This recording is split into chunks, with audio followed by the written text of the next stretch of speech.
It's no secret that Britain is plagued by a housing crisis.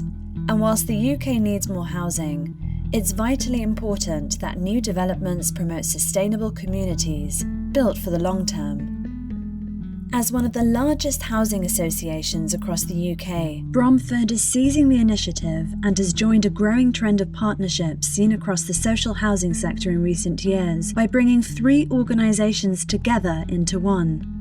So the UK is in a housing crisis. There are so many people that can't access safe and warm, affordable homes for themselves. So part of our strategy is that we will deliver 13,000 new homes up to 2028. That includes a vast amount of both rented and shared ownership homes, which will enable those customers to be able to access those safe and warm homes. We are also working towards helping to reduce the homelessness problem that we have in this country at the moment. The organisation has committed £10 million to helping look at these causes, and we're just working through what that might look like in terms of where that money might be spent. In the UK at the moment, we've got a housing shortage, and we're one of the housing providers that will deliver homes to our people. Off the back of that, we need to go through carefully selected subcontract labour, and choosing them early gives us the chance to actually get the product delivered on time, within budget, within our control. Whilst we're controlling it, we can control the quality, we can control the timeframes. Mount Road is a great development for Bromford. We've got a 3-way tenureship on here where we're delivering affordable homes, we're delivering shared ownership homes and outright sale homes, and it's good for the area as well. So a key enabler for us to be able to maximise the number of homes that we can build in the future is access to funding. So we use 2 credit rating agencies, S&P and Moody's, and they've seen the formation of the larger partnership as a real key strength, and have continued to support us in our activity.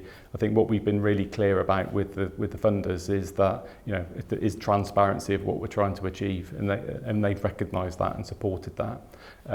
And what we see again generally in the marketplace is that, you know, those affordable housing providers that are stretching their business and trying to maximise the number of homes that they're trying to build, you know, the credit rating agencies are saying, look, you're a little bit more risky than you were in the past, but you're still a strong, financially sound organisation and really robust.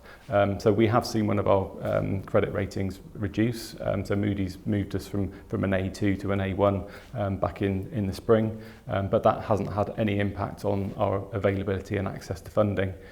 So over the last 18 months, through 3 separate moves to the capital markets, we've raised over £450 million during that period. And that's given us a really strong liquidity position and again a real resilience in the marketplace to be able to go out there and continue to build and maximise the number of homes that we build in the future and maximise the number of customers that will be able to thrive living in a Bromford home. The Bromford strategy is all about tackling the housing crisis. That's what we're here for, you know, whether it be around the quality of the homes, you know, so we're investing heavily in the quality of our existing homes, improving the affordable warmth, so we're investing in insulating our homes, we're investing in the components within that home to make them as affordable as it can be for our customers. We're investing in our relationship with our customer again, so we're enabling them to thrive. So we're empowering them to take opportunities to enable them to be the best that they can. We're investing in existing homes. You know, we're looking to the future. We're looking at modern methods of construction. We're looking at how do we drive down the cost of our new homes construction programme to enable us to build as many new homes as we can. Because we know the more homes that we build, the more customers that we can house in the future. But really importantly, and as importantly, we're focusing on the colleagues. You know, it's really important that we have great colleagues that buy into the strategy for Bromford, that they have the right DNA, the Bromford DNA, to enable us to meet as many of our strategic objectives as we can in the future. One major challenge for developers is land procurement. The availability of land continues to be a real challenge.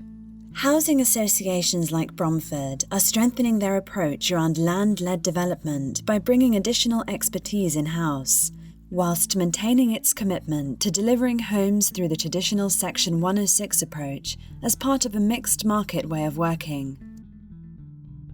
Over recent years, there's definitely been a move away from Section 106 developments, more towards the land-led approach. Bromford itself has worked up our land team over the last 4 to 5 years and built up a prominent programme Over the last year we've acquired around 9 sites, which has secured over 500 homes for delivery, and we've got a significant pipeline for the future. The advantages of such land-led approach, it gives us control over our quality. It also gives us control over the types of housing that we provide, so we're not just led by profit margins. We're looking to provide properties for those in housing need and to meet the local authority demand.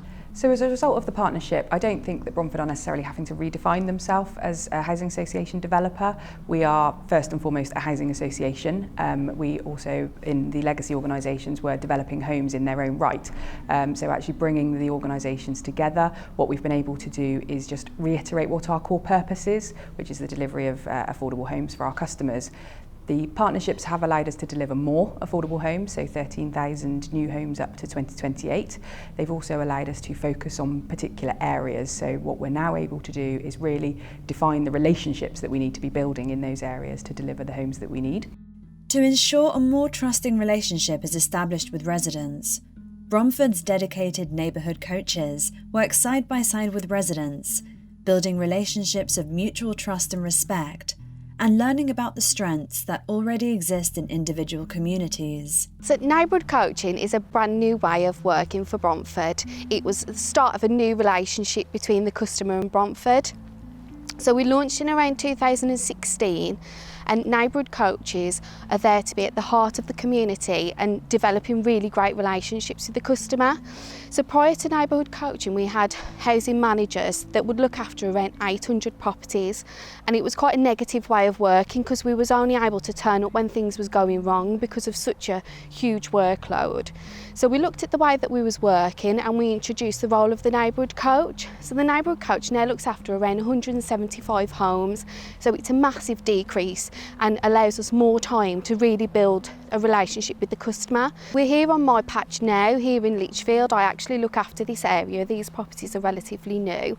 So my initial conversation with the customer after they've moved in is just really laid back approach, seeing how they've settled in, if they've got to know their neighbours. It's a really informal approach that we take rather than just waiting for them to call us when something hasn't gone right.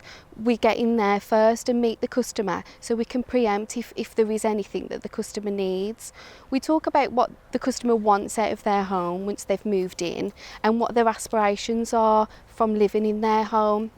I think as housing associations do more private development as well and take on more larger, longer term sites, some of the other funding streams that are available through Homes England and the government also become relevant. So they provide infrastructure funding. So this is funding that enables us to de-risk sites. So it's grant that allows us to remediate sites. And it helps to bring forward some of those brownfield sites that have been stuck because they're unviable. And again, us having a mixed and diverse programme enables us to tap into some of that funding that's primarily been for the private organisations, but as housing associations become more commercial, it enables us to access some of those funding streams as well. And what you're really seeing now is the ability for us as a housing association to really start to compete with those private house builders. And we're seeing associations with their financial strength, low interest rates, really be able to go toe-to-toe with house builders and secure opportunities that historically would have been out of our reach. So what we're seeing in the marketplace now is the larger, stronger organisations are able to have more mixed and diverse programmes, so delivering homes for outright sale as well as affordable homes. And for Bromford, our key driver really for developing homes for outright sale is to enable us to build more affordable homes. So we generate a profit that we can reinvest back in our affordable homes programme. We haven't got shareholders there taking a profit out of the business. It's very much around recycling the investment that we get to enable us to deliver more affordable homes.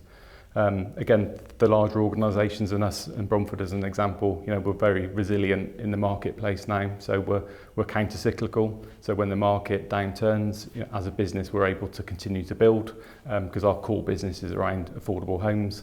And when the market's strong, we're out in the marketplace securing new opportunities and securing land. So that counter-cyclical nature of our business is a real strength and is something that enables us to maximise the amount of homes that we can build in the future. So we're working on a range of different projects at the moment. You know, a key part of our programme is Section 106, so the homes that we build in partnership with our house builder partners. You know, and that makes up a significant proportion of the homes that we build. We've also got a robust and strong land programme. So, you know, we've recently recruited a land director from the private sector, for example, and we're starting to really make headway into that market. You know, we've got a strong pipeline of over 900 homes on land that we've acquired or have an interest in, and we're actively seeking land now more so in the southwest, again to meet our wider programme objectives. And then really importantly, we also look at our existing stock. You know, so we've got a regeneration programme where we look at homes that we already own. You know, are they fit for purpose for the future? And if they're not, you know, we'll look at repurposing those homes. That might mean that we'll look at remodelling some of our sheltered accommodation, or we've got land that's not fully utilised. So we've got a really active programme where we're seeking to make the most out of the assets that we own, and increase the number of new homes that we've got, and improve the quality of our existing homes to make sure that we've got a good quality stock base as possible. Through community-conscious land procurement, future-proof development methods, responsible and sustainable funding, and with the confidence of long-standing build partners alongside growing expertise in-house, Britain's housing association developers are beginning to make positive inroads, helping to lead Britain through the housing crisis and toward a future where communities can thrive and there is better access to housing for all.